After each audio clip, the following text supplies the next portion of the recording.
Достор, мо Кытай болуп ызы жол отпайбы? Мен дагы бир өзүмдүн жарандык оюмду айтып коеюн, мейли камаса камай берсин. Бирок 40 күндөн кийин дүйнөлүк көчмөндөр оюндары кайрадан Кыргызстандан өтөт да. Центральный Азияда жок стадион ачылат. Көптөгөн мамлекеттерден коноктор келет, ошолор менен кошо инвесторлор келет, туристтер келет, башкасын баардыгы келет да. Анан биз постоянно ошондой бир конок келердин астында бир понтту баштап өзүбүздү ошондой жерибизден көрсөтүшүбүз керек да. Мисалы үчүн баягы Формула 1-де кыйкырып өкүрүп чыктык, болбойт деп. Азыр мына көчмөндөр оюнунда дагы ушинтип кыйкырып өкүрүп чыгып атабыз. Могу көчмөндөр оюнунан кийин ушунун баарын көтөрүп чыгып, анан өз ара чашташсак кандай дейсиңер я? Биринчи могу туристтерди, конокторду кетирип албайлыбы? Бул менин жеке оюм да. Кыргызды Кытай басып кетти. Кытайларга окуй жерлерибиз 49 жылга берилип атыптыр. Бензин кымбаттап атыптыр. Жана башка ушул сыяктуу жаңылыктарды мен менен кошо сиздер деле окуп атасыздар. Ошондуктан коомду аябай талкуу жаратып аткан маселе боюнча мен дагы элдин эрке баласы катары 13 жылдан бери элдин кызматында жүргөн тамада катары өз оюмду билдиргим келип атат. Эмнеге тамада катары билдирип атам? Себеп дегенде мен ар бир тойда айтам да, урматтуу эл журт, ушундай той, ушундай жакшылык салтанаттар качан болот? Качан гана мамлекетибизде тынчтык болгондо, стабилдүүлүк болгондо гана ушундай той аштар болот. Бизде Кудайга шүгүр 4 мезгил бар, ала тообуз бар, эркиндигибиз бар, эгемендүүлүгүбүз бар.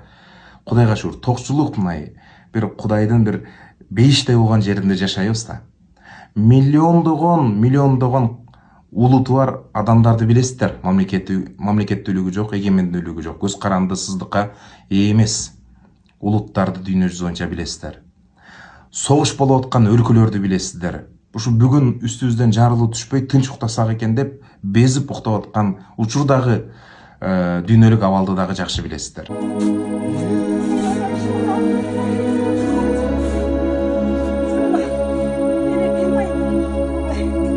Кымбаттуу кыргыз элим, неберем 15 жашта. 10 жашынан бери эпилепсия оорусуна кабылып, ошондон бери алып барбаган жерибиз калган жок. Турция мамлекетине алып барып дарыгерлерге көрсөтсөк, башында киста бар дейт. Аутологиялык өзөк клеткасын трансплантациялоо, жөнгө салуу керектигин айтышты.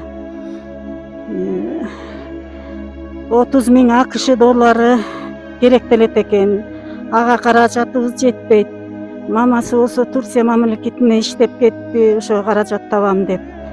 Айланайын кыргыз элим, колуңардан келсе жардамыңыздарды берип коюңуздарды суранамын. Ушу кызымдын, небере кызымдын өмүрүн сактап калууга чоң мүмкүнчүлүк берип коюңуздар.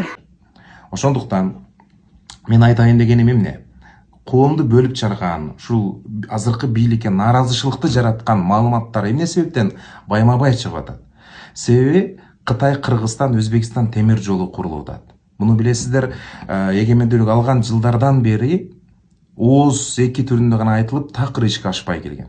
Себеби бул темир жолду ишке ашырууга көптөгөн мамлекеттер каршылыгын билдирип турган. Ага карабай мына 4-5 жылдан бери азыркы бийликтин чечкиндүүлүгү менен бул темир жол башталган. Эгер бул темир жол бүтсө, Кыргызстан дүйнөлүк рынокко чыгат. Кыргызстандын экономикасы эбегейсиз өсөт. Эми Кудайга шүгүр, мамлекетибизде кандай сонун иштер болуп атат? Айлыктар кандай сонун көтөрүлүп атат? Бул бензиндин кымбаттаганын билесиздер. Азыр нефтилер бүт баардыгы Ирандан чыккан үчүн эми ал жакта кандай апаттар болуп атат? Россияда нефти базалар жарылып атат, билесиздер. Бул бир эле Кыргызстан эмес, бүт дүйнө жүзү боюнча бензиндин, нефтинин баасы кымбаттап атат. Бул дүйнөлүк экономикага азыркы дүйнөлүк согуштар таасирин тийгизип атканын билесиздер. Эми албетте биздин бийлик мына Кытай менен сүйлөшүп, Казакстан менен сүйлөшүп, дагы да ошол бааны кармап турат да. эми ал жагын эми биз ар бирибиз түшүнүшүбүз керек. Анан койку ушинтип атыптыр, тигинтип атыптыр деп эле баягы жалган азгырыктарга азгырылып, анан бир элдин тынчтыгын бузуп, же болбосо бир жамандыкка чакыра турган адамдар менен кошулуп алып, мындай революцияга чыгып, андай нерседен биз алыс болушубуз керек. Биз революцияны кыргыздар канча жолу баштан өткөрдүк. Анын кесепеттерин ушул күнгө чейин тартып келатабыз. Биздин Кыргызстаныбызга тынчтык керек, стабилдүүлүк керек. Ошондо гана бизден инвесторлор качпайт, бизден ушундай бир дагы да бир сонун чоң ийгиликтер жаралат да. Ошондуктан мен баарыңыздарга айтат элем, ушундай эгемендүү, ушундай тынч, ушундай ток, ушундай көз карандысыз мамлекетибиздин кадырын билели. Мага комментарийлерде аны коюп 49 жылга берилип аткан жерлер тууралуу айт деп улам жазып атышты. Менин пикирим, биздин чектеш коңшулаш өлкөлөрдүн бардыгында жада калса ошол эле айтылып аткан Кытайда 49 жылга арендага алып иштетүү бар экен. Инвесторлор үчүн. Мен барып Кашкардан жүрүмчүдөн арендага 49 жылга жер алып, завод салып, же бир ишкана ачсам болот. Россияны айтпай коелу. Россияда да бар бул практика. Дубайда 100 жылга чейин инвесторлор үчүн 49 жылга арендага берет. Мана Кытайдын өзү дагы жада калса ушундай бир окшош система менен ушул ийгиликтерге жеткен. Ушул Европанын, ушул өнүккөн өлкөлөрдүн инвесторлорун өздөрүнө чакырып, заводдорун кургузуп, ошол жерде өзүнүн жарандарын үйрөтүп, анан убакыт бүткөндөн кийин ошол заводдор өздөрүнө калып азыр мына кандай ийгиликтерге жетти. Анан эми бул кече мурда күнү кабыл алынып калган закон сыяктуу кылып көрсөтүп, кээ бир топтор өздөрүнүн максатына жетип атпайбы? Мисалы, мага бийлик керек эмес. Сизге дагы балким керек эмес. Көпчүлүгүбүзгө бийлик керек эмес. Биз бийликке барабыз деп деле ойлобойбуз. Бирок ошол убакта эле бирөөдүн баягы арыгын чаап сүйлөп атканыбызды, туура эмес жака кетип атканыбызды байкабай калабыз. Ошондуктан туугандар, бул нерсенин чымындан пил кыла бериштин кереги жок. Менин пикирим дал ушундай. Салам достор, дагы деле интернет дуу болуп, жана Кытай темасынын тегерегинде бир топ талкуулар жүрүп атат. Менимче сөзсүз түрдө бул талкууга адистер да кошулушу керек. Анткени бул биздин мамлекетибиздин келечеги үчүн аябай маанилүү темалардын бири, жана келечекти аныктай турган темалардын бири десем болот. Урматтуу мекендештер, биз бир нерсени түшүнүп алышыбыз керек. Баарыңыздарга маалым, тарыхта мына биз жайгашкан өрөөндөн улуу жибек жолу өткөн. Жана ал учурда Кытай кубаттуу, дүйнөдөгү эң чоң ири державалардын бири болчу. Жана ошол жибек жолунда соода саттык менен аралашкан бардык мамлекеттер гүлдөп турган. Мына соода маршруттары бизден өткөн. Кийин деңиз аркылуу соода маршруттары ачылып калгандан кийин жана Кытайда дагы катаклизмдер башталып, мына ушул жибек жолу өзү менен өзү токтоп калган да, кадимгидей эле жокко чыгып калган. Жана деңиз соода маршруттары ачылгандан кийин албетте бул эми салыштырмалуу арзан, ыңгайлуу, тезирээк. Мына ошого байланыштуу ошол деңиз аркылуу жүргөн соода маршруттары менен соода кылган мамлекеттер ыкчам аябай тез өнүгүп, мына бүгүнкү дүйнөсүндөгү эң бай өлкөлөр мына ошолор. Кийин бир нече убакыт өттү, Кытай кайра калыбына келе баштады. Мына Кытай калыбына келген соң ал өзүнүн соода маршруттарын диверсификация кылганга кызыктар. Анткени деңиз аркылуу жүрүп аткан соода маршруттары эртеңки күнү кандайдыр бир конкуренттери менен бир башкача бир жагдай түзүлүп калса, алардын экономикалык стабилдүүлүгүнө коркунуч жаралып калышы мүмкүн. Демек алар диверсификация кылып, ошол темир жолу аркылуу же мындай авто жолдор аркылуу өзүнүн соода маршруттарын диверсификация кылганга кызыктар да. Бул эми анын стратегиялык багыты. Демек улуу жибек жолу кайра жанданып атат. Жана ошол жибек жолу, улуу жибек жолунун жанында жайгашкан ошол маршруттар өткөн мамлекеттерде чоң мүмкүнчүлүктөр пайда болуп атат да. Жана ошол мүмкүнчүлүктөрдү пайдаланууга кызыктар, атаандаштык жүрөт. Мына ушул жерде биздин мамлекетибиз үчүн чоң мүмкүнчүлүк жаралып атат. Анткени буга чейин биз соода маршруттар биздин жаныбызда өтпөгөн соң, биз дүйнөлүк экономикалыктан тупикте болгон соң, бул жакта кандайдыр бир экономикалык чоң эмелер болгон эмес да. Процесстер жүргөн эмес. Бирок мына ушул жибек жолу аркылуу Кудай буйруса бизге чоң мүмкүнчүлүк пайда болуп атат. Жана учурунда Сингапурга жана 3-чү типтеги мамлекеттерден биринчи катардагы мамлекетке буларга баягы эме кылбады, мүмкүнчүлүк жаратпады, ошол сыяктуу мүмкүнчүлүк бизге да келип атат да, Кудай буйруса. Жана биздин мамлекетибиз мына муну толугу менен колдонобуз деген саясий багыт бар. Мына ушул жерден буга каршы ким чыгат? Албетте биринчиден тышкы күчтөр бар, жана биз айтып аткан оппоненттер.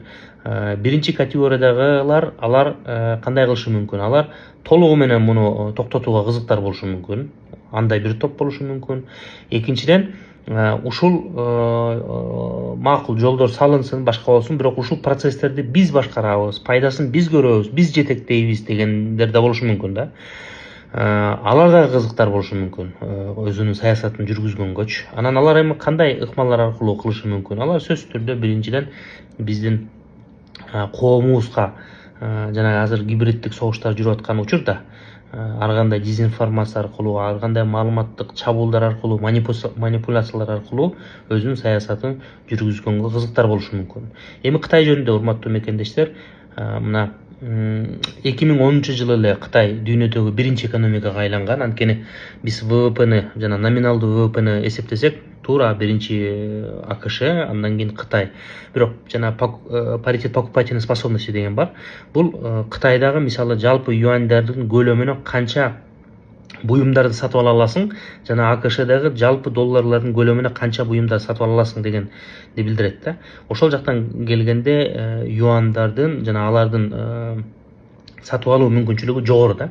Жалпы паритет покупательной способности боюнча дүйнө жүзүндө жалпы көлөмү боюнча Кытай 2010 жылы эле биринчи экономикага айланган. Андан тышкары мүмкүн баарыңыздар көрдүңүздөр, билесиздер, жана Илон Масктын SpaceX деген компаниясы бар. Ошол компания жана ракеталарды учуруп, ошолордун биринчи этаптагы учурган ракетасы бул кайра кайтып, жерге кайтып көп жолу колдонула турган ракета да. Мына ошол ачылыш болгондо жалпы дүйнө жүзү суктанып таң калышкан да. Кандай керемет депчи. Мына жакында эле көрдүңүздөрбү, массалык маалымат каражаттарында, дүйнөлүк массалык маалымат каражаттарында аябай талкуу болду. Кытай ошондой ракетаны учуруп, деңиздеги платформа аркылуу учуруп, кайра кайтарып алды да. Бул дүйнө жүзүндө мына азыр муну АКШ менен эле гана Кытай кыла алат. Андан тышкары баарыңыздар билесиздер, эң конкуренттүү чөйрө бүгүнкү күнү бул жасалма интеллект жаатындагы конкуренттүүлүк аябай жогору. Мына ошол жерден жакында эле мына жаңылбасам Kimi деген, биринчи DeepSeek чыкты булардыкы, анан жакында эле Kimi деген платформа жөнүндө аябай талкуу жүрүп атат азыр өзгөчө батыш медиаларында. Анткени мунун мүмкүнчүлүктөрү азыр эң алдыңкы жанакы антропиктин Cloud менен мындай бирдей эле мүмкүнчүлүктөрү бар дегендей, керек болсо айрым жактардан андан да күчтүү экен дегендей талкуулар болуп атат. Демек эң алдыңкы технологиялар жаатында да булар алдыда кетип баратат. Жана өндүрүштүн бир нече баягы багыттар бар да. Мисалы жалгыз дүйнө жүзүндөгү баардык өндүрүштүн түрүн жасаган бул Кытай мамлекети. Демек булар менен кызматташууга биз кызыктар болушубуз керек. Жана мен айтып аткан жанакы геосаясий жагдайды да эске алып, биз өзүбүздүн саясатыбызды уланта беришибиз керек. Жана биздин мамлекетибиз ошону кылып атат. Албетте иш бар жерде мүчүлүштүктөр болушу мүмкүн. Аларды эми бара баягы туура түшүндүрүү иштери менен, туура эме менен ал баягы жүргүзүп кете беришибиз керек. Бирок Кудай бурса бизге чоң мүмкүнчүлүк пайда болуп атат. Менимче биз элестете албагандагы чоң баягы мүмкүнчүлүктөр бар Кудай бурса. Жана мунун арткасы менен Кыргызстан эң өнүккөн экономикалык, финансалык, технологиялык борборго айланганга чоң мүмкүнчүлүктөрүбүз бар Кудай бурса.